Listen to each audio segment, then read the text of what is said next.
बोलिए भगवती पार्वती की जय। तो हम सुनाने जा रहे हैं भगवती पार्वती की कथा। तो आइए सुनते हैं। भगवती श्री पार्वती भगवान शिव की आदि शक्ति हैं। उन्होंने जहाँ विनय और प्रेम की प्रतिमूर्ति होकर पति के आधे अंग में स्थान प्राप्त किया, उन्हें अर्धनारीश्वर बनाया, वहीं स्वामी को अपनी विराट शक्ति देकर मृत्युंजय के रूप में प्रतिष्ठित किया। भगवती पार्वती ने अपने दोनों पुत्रों को सेनानी और गणाध्यक्ष बनाया तथा स्वयं भी लोक कल्याण के लिए शस्त्र उठाकर चंड मुंड विनाशिनी चामुंडा बनी। वेद, उपनिषद, पुराण सभी उनकी अनंत महिमा का गान करते हैं। भगवती पार्वती अपने पूर्व जन्म में दक्ष प्रजापति की कन्या सती के रूप में अवतीर्ण हुई थी। उस समय भी उन्हें भगवान शंकर की प्रियतमा होने का सौभाग्य प्राप्त हुआ था। दक्ष यज्ञ में अपने पति भगवान शिव के अपमान से क्षुब्ध होकर योगाग्नि में उन्होंने अपने शरीर का त्याग कर दिया। सती ने देह त्याग करते समय यह संकल्प किया कि मैं पर्वतराज हिमालय के यहाँ जन्म धारण करके पुनः भगवान शिव की अर्धांगिनी बनूं। भला जगदम्बा का संकल्प कभी अन्यथा हो सकता है? वे समय पाकर हिमालय पत्नी मैना के गर्भ में प्रविष्ट हुई और यथा समय उनका प्रकाट्य हुआ। पर्वतराज की पुत्री होने के कारण वे पार्वती कहलाईं। जब वे कुछ सयानी हुई तो उनके माता पिता उनके अनुरूप वर के लिए चिंतित रहने लगे। एक दिन अकस्मात देवऋषि नारद हिमवान के घर पधारे। पर्वतराज ने उनका बड़ा आदर सत्कार किया। उन्होंने अपनी लाडली पुत्री पार्वती को भी बुलाकर मुनि के चरणों में प्रणाम करवाया तथा उनसे अपने पुत्री के भविष्य के विषय में कुछ बताने की प्रार्थना की। नारद जी ने हंसकर कहा, गिरिराज, तुम्हारी पुत्री सब गुणों की खान है। आगे चलकर यह उमा, अंबिका और भवानी आदि नामों से प्रसिद्ध होगी। यह अपने पति को प्राणों से भी अधिक प्यारी होगी तथा इसका सुहाग अचल रहेगा, किंतु इसको माता पिता से रहित, उदासीन तथा अमंगल वेश वाला पति मिलेगा। मैंने वर के जितने दोष बताए हैं, मेरे अनुमान से वे सभी शिवजी में हैं। यदि तुम्हारी कन्या भगवान शिव की तपस्या करे और वे प्रसन्न होकर इससे विवाह के लिए तैयार हो जाएं, तो इसका सभी तरह से कल्याण होगा। देवऋषि नारद के उपदेश को हृदय में धारण कर भगवती पार्वती ने भगवान शिव को पति रूप में प्राप्त करने के लिए कठोर तपस्या करने का निर्णय लिया और माता पिता के मना करने पर भी वे हिमालय के सुंदर शिखर पर कठोर तपस्या आरंभ कर दी। उनकी कठोर तपस्या को देखकर बड़े बड़े ऋषि मुनि भी दंग रह गए। अंत में भगवान आशुतोष का आसन हिला।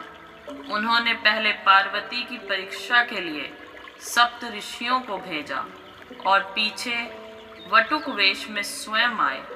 पार्वती की अविचल निष्ठा को देखकर शिवजी अपने को अधिक देर तक ना छिपा सके और असली रूप में उनके सामने प्रकट हो गए।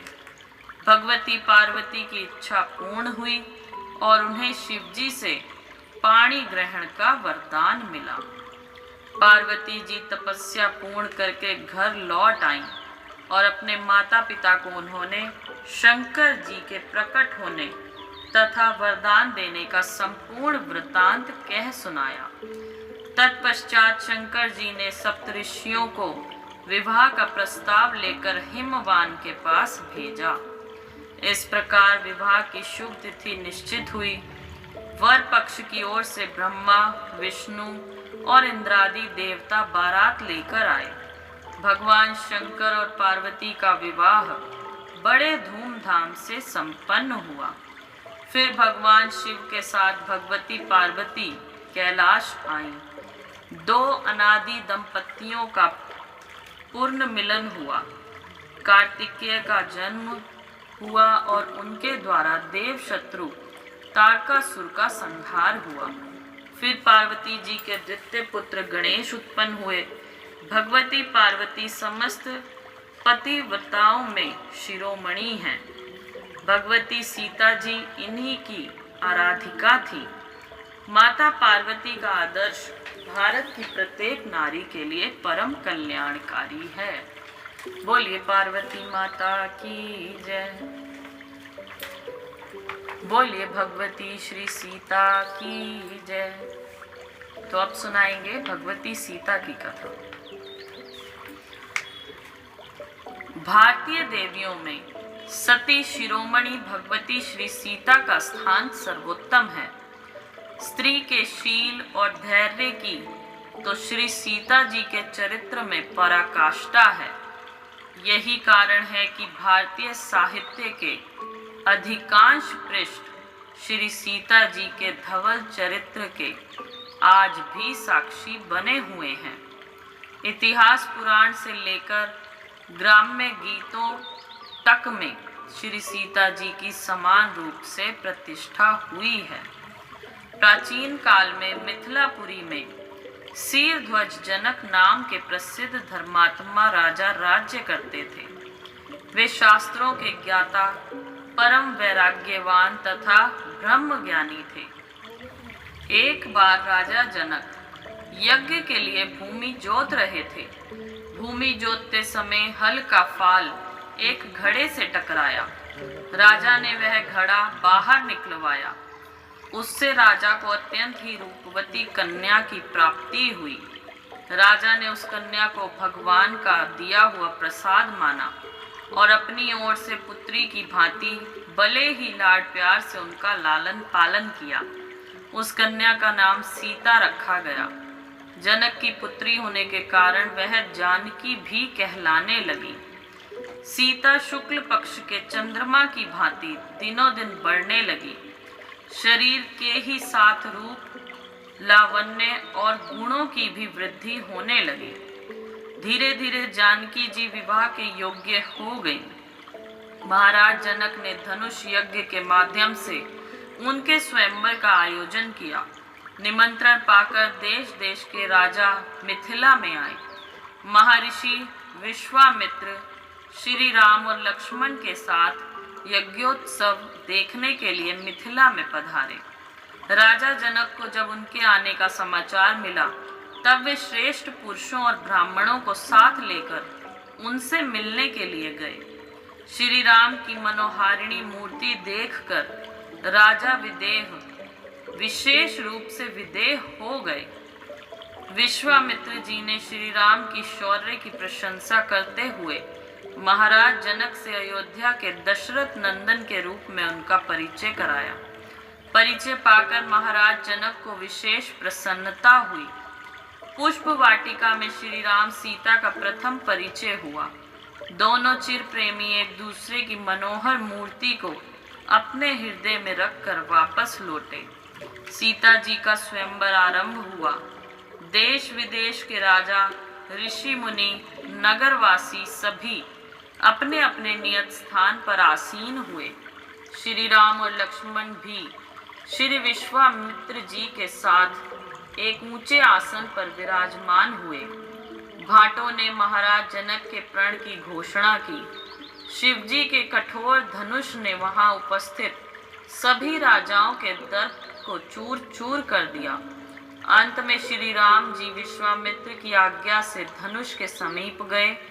उन्होंने मन ही मन गुरु को प्रणाम करके बड़े ही लाघव से धनुष को उठा लिया। एक बिजली सी कौंधी और धनुष 2 टुकड़े होकर पृथ्वी पर आ गया। प्रसन्नता के आवेग और सखियों के मंगल गान के साथ सीता जी ने श्री राम के गले में जयमाला डाली। महाराज दशरथ को जनक का आमंत्रण प्राप्त हुआ। श्री राम के साथ उनके शेष तीनों भाई भी जनकपुर में विवाहित हुए। बारात विदा हुई और पुत्रों और पुत्र वधुओं के साथ महाराज दशरथ अयोध्या पहुँचे। श्री राम का राज्याभिषेक के बदले अचानक 14 वर्ष का वनवास हुआ। सीता जी ने तत्काल अपने कर्तव्य का निश्चय कर लिया।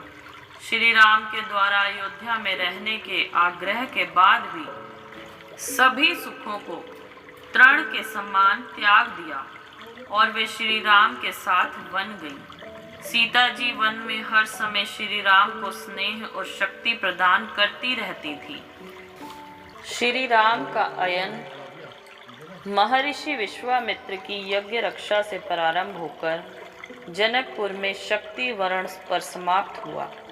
वन में रावण के द्वारा सीता हरण करके उन्हें समुद्र के पार लंका ले जाना रामायण में नया मोड़ लाता है।